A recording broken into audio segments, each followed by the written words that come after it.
বিদাত হচ্ছে ইবাদত করলাম কিন্তু রাসূলের নীতির সাথে মিল খেলো না। নেকির আশায় ইবাদত করলাম কিন্তু রাসূলের নিয়মের সাথে মিল খেলো না, তাই হলো বিদাত। তো কেউ যদি বলে যে রাসূলের যুগে তো পাকা রাস্তা ছিল না, তাহলে এখন পাকা রাস্তা কি বিদাত?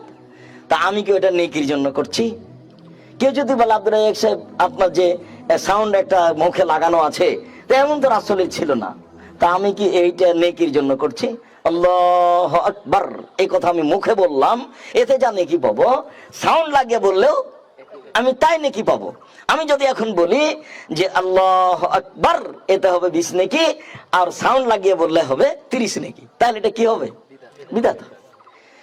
প্রয়োজনে যেটা করা হচ্ছে সেটার নাম বিদাত নয়, রাস্তাতে প্রয়োজনে বানানো হয়েছে।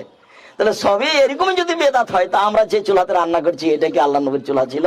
তাহলে ওটা বেদাত। এখন কি করবেন? যে প্লেটে ভাত খাচ্ছেন সেই প্লেট কি আল্লাহ রাসূলের ছিল? তাহলে প্লেটও বেদাত। এটা পাগলামি কথা। ইবাদত রাসূল আল্লাহকে সন্তুষ্ট করার জন্য যে ইবাদত করছি, সেটা যদি রাসূলের সাথে মিল না খায়, তাহলে সেটা কি হবে? বিদআত। তাহলে কথা ঠিক থাকবে, নইলে যে সে ঠেকিয়ে দিবে।